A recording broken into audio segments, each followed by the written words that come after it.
It's February 2011 in democratic post-Saddam-era Kurdistan. When youths started throwing rocks, the response was ferocious. From the headquarters of one of the main political parties, guards fired directly into the crowd. One teenage boy was killed. Dozens more were injured. It was the first bloody day in a standoff between the demonstrators and the authorities that was to last 2 months. In all, 10 people would lose their lives. 15 people with a gun, Kalashnikov, shooting directly at people. It must have been absolutely terrifying. It was. San Saravan is making a documentary based on his own experiences during the demonstrations in his native Sulaymaniyah, Kurdistan's second city. They were expressing their anger in very strong words like corrupt, remember, do you remember Mubarak? But outside Kurdistan, no one seemed interested. The world was transfixed by the unfolding Arab Spring. The Kurds ousted their dictator 20 years ago, but their current elected rulers seem just as intolerant of dissent. Could events in Kurdistan today be a foretaste of things to come in countries like Egypt, Libya or Tunisia? People were sending letters, protesters were sending letters, but they get responded by bullets and by torturing, arresting protesters every night. Zahir Mahmoud and his wife Khunsha Kadir have come to visit the grave of their son. Sirku was just 16 years old, still in school when he was shot dead on the 19th of February.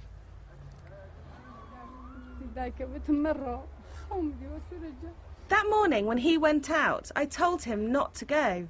I told him that I had a dream that night. I said to him, Sirku, I had a dream. If they start shooting, don't go that way. Take another route. He said to me, Mother, you are right, but today many will get killed. I kept telling him not to go. He said goodbye.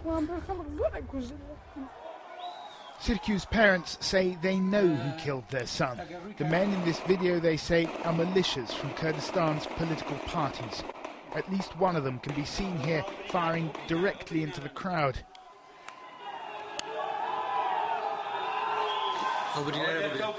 Amongst them is Sirku, the one in the red jumper. He was rushed to hospital, but he died that night of his injuries. As well as the grief of a father who's lost a son, Zahir Mahmoud has been left with a deep sense of betrayal. He himself once fought for Kurdish independence alongside the very people that he now blames for the death of his child. The Kurds of Iraq gained their autonomy after a long, hard struggle. The result is a semi-independent state in which 2 democratically elected parties now dominate most aspects of life. They have their roots in the armed insurgency of the 1970s and 80s against rule from Baghdad. The men who led the fight against Saddam Hussein from secret bases in these windswept mountains are now in charge here. And they're promoting Kurdistan as a model of democratic governance for other people in the region who've recently overthrown oppressive dictators. But their popularity, their legitimacy today is based in large part on nostalgia, on the memories of heroic exploits of the past. Saddam Hussein's oppression of the Kurds culminated in 1988 in the chemical gas attack on the town of Halabja. Thousands were killed indiscriminately, men, women and children. But fighters, known as Peshmerga, those who faced death, eventually drove Saddam out of Kurdistan in 1991 with the help of a no-fly zone imposed by the United States and her allies.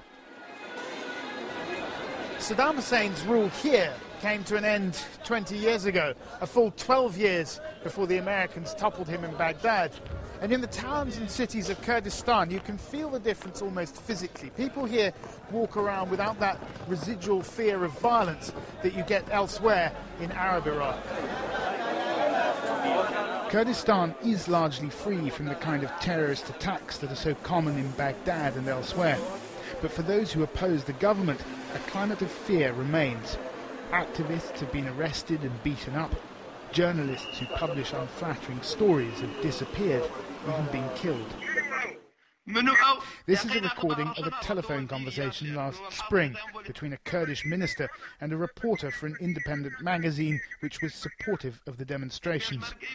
The minister is heard making threats against the magazine's editor, Ahmed Mira. He won't get away with it, the minister says. Do you know what I'm going to do to him, that bastard? I'm a Peshmerga. We are always under threat.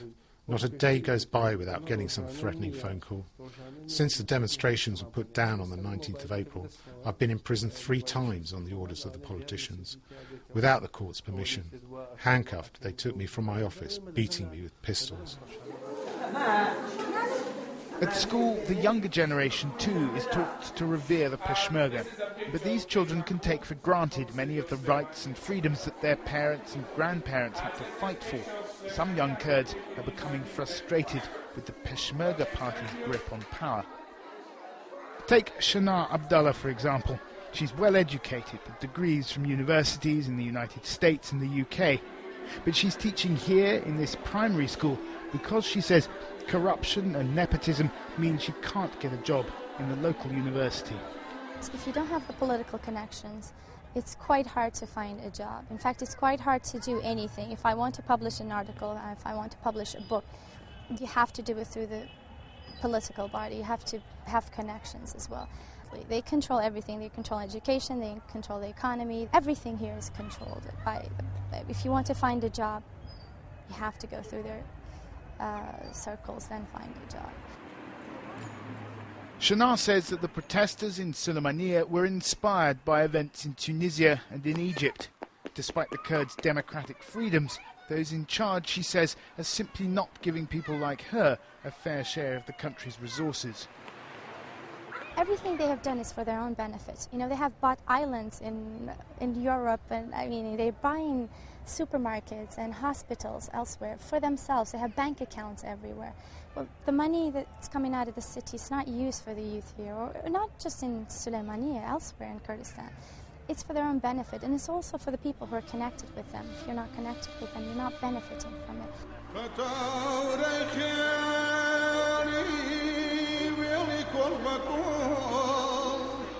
But there is another side to this story. The capital, Erbil, is a thriving regional centre. They run their own affairs here, and it shows. Compared to the rest of Iraq, Kurdistan is secure and stable. And that stability brings with it opportunities that, for many, trump the protesters' grievances. The Kurds have fought for centuries to gain the level of autonomy that they have here today.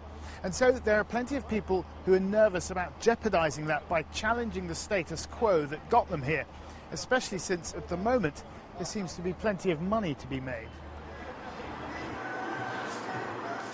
Kurdistan has vast reserves of oil and natural gas, and all of those energy dollars are fueling a consumer boom. With that comes foreign investment and construction. Everywhere you look, there are new buildings going up. In this narrative, Kurdistan is the other Iraq, a regional success story to be emulated by other countries striving to move beyond dictatorship.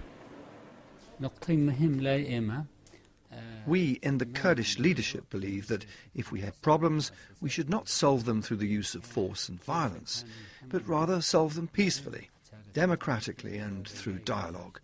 If they do the same, then it will serve their interest, the interests of their people and their country. In February, March and April, 10 protesters were shot. There was violence there. Why was that? Unfortunately, that was a bad thing to do. The Arab Spring had an influence on events. A group of people had permission to demonstrate peacefully that day. But after the demonstration, a few of them turned violent, leading to some being killed and wounded. On the 19th of April, after 2 months of continuous protest, government forces broke up the demonstration in Sulaymaniyah. They burnt down the protesters' tents and their makeshift stage and filled the central square with their own troops. Politically, that was the end.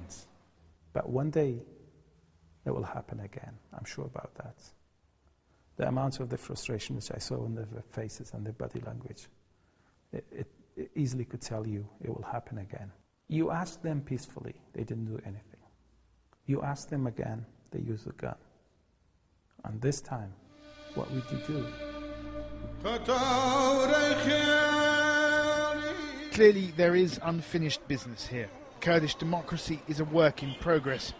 Kurdistan today may well be a model for what countries like Tunisia, Egypt or Libya could look like 20 years after their own Arab Spring. But as one Kurd put it to me, if they follow our example, they'll need another spring to sort things out.